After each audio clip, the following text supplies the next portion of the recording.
ఈరోజు కాలేజ్ అమ్మాయిలకు బస్సులు లేట్ అయిపోతున్నాయి. నిన్న గ్రూప్ 4 గ్రూప్ 2 అన్న అది రేవంత్ రెడ్డి పరిపాలన అసమర్థత పరిపాలన అని ఇందులో చెప్పొచ్చు. గ్రూప్ 4కు గ్రూప్ 2కు ఎంతమంది వచ్చిండ్రు? 5 లక్షల మందిలో 2 లక్షల మంది కూడా రాలేదు. గ్రూప్ 1 ఎగ్జామ్ అసలు నమ్మకం లేదు కాబట్టి ఈరోజు వాళ్ళు ఎగ్జామ్స్ రాయడానికి రాలేదు. వాళ్ళకి ఉద్యోగాలు ఇస్తానండి ఎక్కడ పోయినాయి? మా బాబు కేసీఆర్ అన్ని రెడీ పెట్టిన తర్వాతనే వచ్చినాయి. అవన్నీ మేము పెట్టిన తర్వాత వీడొచ్చి ఇచ్చినా అని చెప్తున్నారు.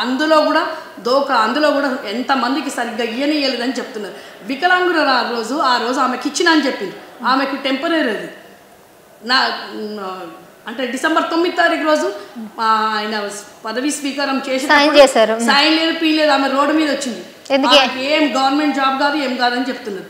ఆడనే వినా అర్థమైపోయింది. మొదటి రోజే సంతకం చేశారు. మొదటి రోజే అది అమ్మా అది ప్రైవేట్, నేను చెప్తున్నా కదా గవర్నమెంట్ ఇయ్యలేదు, కాంట్రాక్ట్ జాబ్ ఇచ్చిందంట ఆమెకు. ఇట్లాంటి అసమర్థత పాలన పెట్టుకొని ఏదో మాట్లాడుతున్నాడు వాడు, ఎన్నో మాటలు మాట్లాడుతున్నాడు. జనాలలో పోయి మాట్లాడమని చెప్పండి. జనాలలో మాట్లాడితే మాట్లాడొచ్చు. ఈరోజు ఆయన జనాలలో ఎట్లా అంటున్నారో అట్లా మాట్లాడమని చెప్పండి. జనాలు ఏమంటారో చూద్దాం. నెక్స్ట్ తొందరపడేది మార్పు ఏందో ఇప్పుడు జనాలు చూపిస్తారు. సబ్స్క్రైబ్ చేయండి. Please like, share and subscribe to top Telugu TV. Top Telugu TV.